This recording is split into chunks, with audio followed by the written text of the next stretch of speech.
बिस्मिल्लाहिर्रहमानिर्रहीम। अस्सलाम वालेकुम नाज़रीन, मैं हूँ आम शहरी आरिफ हमीद भट्टी, मुख्तलिफ और अहम तरीन ख़बरों के साथ। नाज़रीन, वज़ीर आज़म इमरान खान ने ऐलान कर दिया है कि वो किसी भी कीमत पर अपने किए हुए फ़ैसले से वापस नहीं होंगे और उन्होंने अमलन अपनी इलेक्शन कैंपेन जारी कर शुरू कर दी है।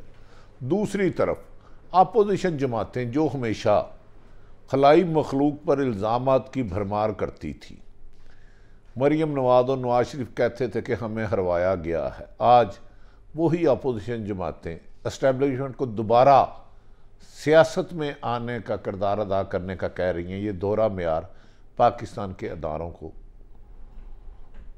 बदनाम करने के लिए किया जा रहा है। ना इन दोनों स्टोरियों पर आपको बात बताएंगे और एंड पर बताएंगे कि सुप्रीम कोर्ट ने आज सारा दिन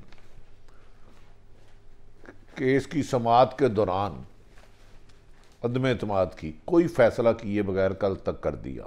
नाज़रीन, वज़ीर आज़म इमरान खान ने आज लाहौर का दौरा किया और अपने नए गवर्नर उमर चीमा से मुलाकात की। इस दौरान उन्होंने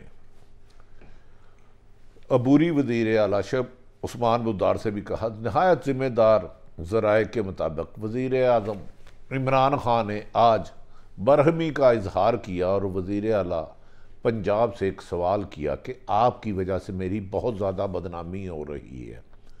ना सिर्फ अपोजिशन शहबाज शरीफ, हमजा शहबाज, बिलावल भुट्टो, बल्कि खुद इमरान PTI में रहने वाले सरकर्दा रहनुमा साबक गवर्नर पंजाब चौधरी सरवर, सीनियर वज़ीर अलीम खान जो इमरान खान के करीब रहे थे, उन्होंने भी मुबैना तौर पर अरबों रुपए ट्रांसफ़र, पोस्टिंग और ठेकों में इल्ज़ाम का लगाया है उस्मान बुज़दार पर, जिस पर वज़ीर आज़म ने सख्त बरहमी का इजहार किया और कहा कि आपकी वजह से मेरी पार्टी में इंतशार भी पहला टूट फूट का शिकार हुई और मेरे लिए मुश्किलात में इजाफ़ा हुआ, जिस पर उस्मान बुज़दार अपनी सफाइयाँ देते रहे। लेकिन ज़िम्मेदार ज़राए कहते हैं कि वज़ीर आज़म मुतमिन नहीं हुए, लेकिन उन्होंने ये फ़ैसला किया कि अपनी जमात के लोगों को कहा कि फ़िलहाल ऐसी सूरत हाल में जब अपोजिशन के साथ दस्तों गिरेबान हो चुके हैं, अदालत में केस चल रहा है, तो उस्मान बुज़दार को डिफेंड किया जाए। नाज़रीन, एक तरफ तो वज़ीर आज़म ने 22 साल जद्दोजहद करप्शन के ख़िलाफ़, धांधली के ख़िलाफ़ की और उसमें दिन रात मेहनत की और 25 जुलाई 2018 को वज़ीर आज़म ने उन दो जमातों को शिकस्त दी जिनमें पाकिस्तान पीपल्स पार्टी, मुस्लिम लीग नून, जिन्होंने कमो बेशतर पाकिस्तान में 30 से 35 साल हुकूमत की और 3.5 साल उन्होंने बहुत कोशिश की कि एहतसाब का सिलसिला शफाफ किया जा सके, लेकिन बदकिस्मती से उसके नताइज नहीं निकल सके। कुछ वज़ीर आज़म की जेब में खोटे सिक्के थे और कुछ निज़ाम भी बसीदा था, लेकिन वज़ीर आज़म ने हर मौके पर अपोजिशन के ख़िलाफ़ एहतसाब को स्क्रू और यही नारा लगाया, NRO नहीं दूंगा। लेकिन आज इम्तिहान है वज़ीर आज़म का। हो सकता है उनके वज़ीर आला पंजाब उस्मान बुज़दार पर मुबैना तौर पर गलत इल्ज़ाम हो, लेकिन इमरान खान की सियासत का तकाजा है, जो वो लोगों से बात करते हैं, मदीने की रियासत की बात करते हैं, दो नहीं एक कानून की बातें हैं। अगर इतनी बड़ी तादाद में अरबों खरबों रुपए की करप्शन के इल्ज़ामात लग रहे हैं और उसके हक़ाइक़ जानने के लिए एक जुडिशल कमीशन बनाएं ताकि वज़ीर आज़म पर एक गैर जानिबदार लीडर की स्टैंप लग सके। अगर वो ऐसा नहीं करेंगे तो उन पर सवाल रह जाएगा कि जब उनके अपने साथियों पर करप्शन का इल्ज़ाम आता है तो वो गोल कर देते हैं और इसको अपोजिशन आने वाले इलेक्शन में, इलेक्शन कैंपेन में वज़ीर आज़म के ख़िलाफ़ इस्तेमाल कर सकती है। वज़ीर आज़म ने पाकिस्तान भर में एहतजाजी तहरीक शुरू कर दी है। उन्होंने कहा है कि ये तहरीक इसलिए शुरू की जा रही है कि अमेरिका ने पाकिस्तान के सियासतदानों के साथ मिलकर गैर आइनी, गैर कानूनी तौर पर वज़ीर आज़म इमरान खान की हुकूमत पर अदम एतमाद लाया, जिसके पास उनके ठोस सबूत मौजूद हैं। इसी वजह से डिप्टी स्पीकर कौमी असम्बली कासम सूरी ने फवाद चौधरी की दरख्वास्त पर के तमाम अपोजिशन पर आर्टिकल 5 लगता है इन्होंने गैर मुल्की आकाओं के आलाकार बन के हुकूमत गिराई और उन्होंने उसको तहरीक को मोहर कर दिया, जिस पर सुप्रीम कोर्ट की अदालत में तमाम सियासी जमातें गई। अब उमर अत्याब बंदयाल साहब की सरबराही में 4 रोज से केस की समाअत हो रही है। तमाम वकला अपना दलाइल दे चुके हैं। अब फैसला ये होगा कि क्या डिप्टी स्पीकर की ने जो मोहर किया है वो जायज़ है नाजायज़ है। उसमें एक नई बहस शुरू हो जाएगी। अगर हुकूमत के ख़िलाफ़ फैसला आता है कि डिप्टी स्पीकर ने तहरीक को गलत मोहर किया है, आइन से तजावज़ किया है, तो दोबारा वोटिंग होगी और फिर ही तसादम की बात होगी। ताहम वज़ीर आज़म इमरान खान कहते हैं फैसला जो भी आए अब वो अगले इलेक्शन की तरफ जा रहे हैं और 4 माह में इलेक्शन होंगे, वो 2/3 मेजोरिटी के साथ आएंगे।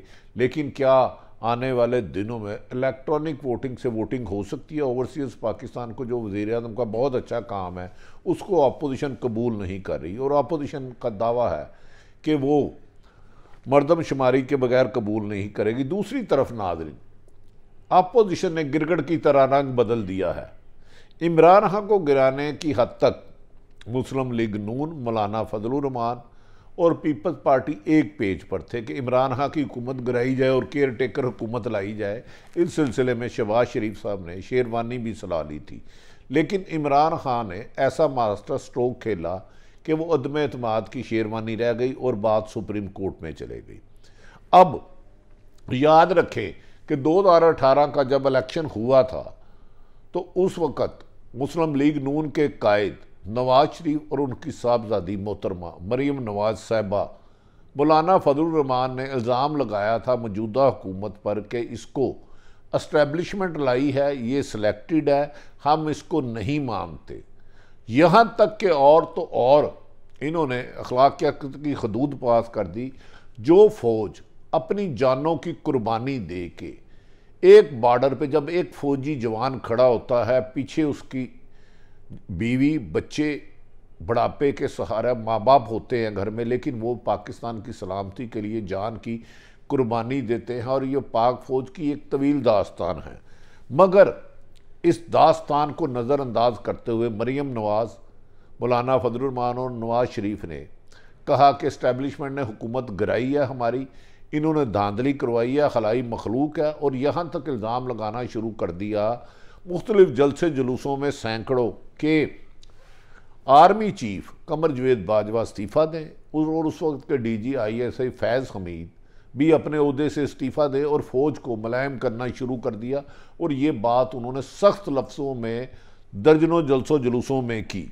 लेकिन अब गिरगट की तरह रंग बदल दिया। शहबाज शरीफ की जब ताकतवर हलकों से मामला सेट हुए तो उन्होंने अपने लिए हुकूमत का रास्ता हमवार करना चाहा।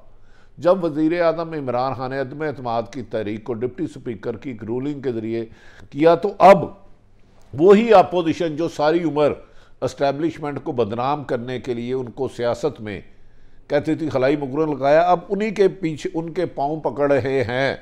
आज पीपल्स पार्टी के लीडर बिलावल भुट्टो, अपोजिशन रहनुमा शहबाज शरीफ मुस्लिम लीग नून के सदर ने कहा है कि आर्मी चीफ और DGISI हमारी बेगुनाही का सबूत दे। नेशनल कमेटी के इजलास, सिक्योरिटी कमेटी के इजलास में जो हुआ हमें आगाह करें। एक तरफ आप खुद कहते हो कि वो सियासत में हिस्सा लेते हैं, दूसरी तरफ जब एस्टेब्लिशमेंट ने कहा कि जो मर्जी लड़ाई झगड़ा करो, किसी की हुकूमत बदलो, किसी को रखो, हम इसका हिस्सा नहीं बनेंगे, हम आइन और कानून के मुताबिक पाकिस्तान की एक एक इंच और एक एक शख्स की जानो माल की हिफाजत करेंगे, तो अब अपोजिशन ने एस्टेब्लिशमेंट को ही सियासत में घसीटना शुरू कर दिया है। यहाँ तक कि अपोजिशन जमातें साबक वज़ीर आज़म शाहिद खान अब्बासी, शहबाज शरीफ और दूसरी पीपल्स पार्टी की लीडरशिप कह रही है कि सुप्रीम कोर्ट अस्करी क़यादत को तलब करे, यानी कि आर्मी चीफ और DGISI को तलब करे जिनका इनके साथ वास्ता ही कोई नहीं। आर्टिकल 5 का इल्ज़ाम साबक मौजूदा अबूरी वज़ीर आज़म नवाज शरीफ ने लगाया है, ये इस्टेब्लिशमेंट ने नहीं लगाया। सलामती कमेटी कौंसिल के इजलास में यह केस पेश किया गया जिस पर इसकी मजम्मत की गई, लेकिन ये इल्ज़ाम उसका लगाया है ऐसे में अदारों के सरबराह को बुला के अदारों की रेपुटेशन ख़राब करना ये एक फिर घिनौनी साजिश लगती है। नाज़रीन, ये भी कहा जा रहा है, शहबाज शरीफ कहते हैं हमने गद्दारी की है तो सबूत दें, बाकी सारी बातें बाद में हैं, हमें इलेक्शन से गर्ज नहीं। और उन्होंने ये भी कहा कि इस तरह पीपल्स पार्टी ने भी कहा और सुप्रीम कोर्ट में ज़्यादा जोर दे रहे हैं कि ताकि ये समझ आए कि अमेरिका के ख़िलाफ़, अमेरिका ने जो पाकिस्तान के ख़िलाफ़ साजिश की थी, इसमें वो फ़ौज जिसकी कुर्बानियों की एक तवील दास्तान है, जिसकी वजह से आज महफूज पाकिस्तान है, उसको मुतनाज़ा बनाया जा सके। इसकी वजह से ही अब एक नई साजिश है। दूसरी तरफ कहा जा रहा है कि अपोजिशन आपस में इख्तलाफात का शिकार होने वाली है। अगर इलेक्शन होते हैं तो पीपल्स पार्टी, नून लीग और मौलाना फजलुर रहमान अपने एक दूसरे के मद्दे मुकाबला अपने उम्मीदवार खड़े करेंगे और इनकी रास्ते जुदा हो जाएंगी। इसीलिए आज CEC का इजलास मुस्लिम लीग नून ने भी बुलाया, पीपल्स पार्टी ने भी बुलाया, और आइंदा अगर इलेक्शन होते हैं तो उसके हिकमत अमली एक दूसरे जुदा होकर इलेक्शन लड़ने की तैयारी की। लगता है कि आज के दोस्त कल के फिर इख्तलाफ हो सकते हैं, क्योंकि अगर एक मोटिव पे चलते हैं, इमरान खान का मुकाबला करते हैं तो एक दूसरे के ख़िलाफ़ भी लड़ेंगे। और ये इत्तेहाद अगर बहुत जल्द सुप्रीम कोर्ट का फैसला नहीं आता, अगर सुप्रीम कोर्ट नए इलेक्शन की तरफ जाती है तो फिर अपोजिशन टूट फूट का शिकार हो जाती है। आज इस मौके पर दोबारा वज़ीर आज़म इमरान खान ने कहा कि हमने आर्टिकल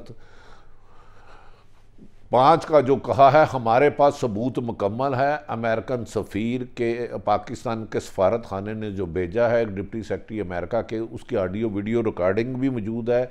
इस सिलसिले में हमने वाशिंगटन में अपने सफ़ीर के ज़रिए अमेरिका के आगे अपना रिकॉर्ड भी दर्ज कराया था, जो रिकॉर्ड का हिस्सा है। और अब उन्होंने कहा है कि आइन शिकनी अमेरिका ने हमारे चंद सियासतदानों, जिसका इल्ज़ाम शहबाज शरीफ पर लगाया, जबकि अपोजिशन ने आइन शिकनी की करने वालों के ख़िलाफ़ सख्त कार्रवाई की है। अब इसका हतमी फ़ैसला सुप्रीम कोर्ट तक होगा। आज मरीम नवाज़ क्या फ़ैसला करती है नहीं पता, लेकिन वज़ीर आज़म इमरान खान ने आवाम के जाने के लिए इंतखाबी मुहिम शुरू कर दी है और पीपल्स पार्टी और नून लीग इन मुस्तकबिल में एक दूसरे के बद्दे मुकाबला आकर हो सकता है रात खोलें, जिस तरह जबकि कहा जा रहा है कि इमरान खान की हुकूमत के बारे में उन्हीं के कुछ लोग और राज अफशा करेंगे, जिससे मुल्क की सियासत में मज़ीद गंदगी का फैलाव होगा। जो भी हो पाकिस्तान के बेहतर हो, तमाम सूरत हाल आपके सामने रख दी।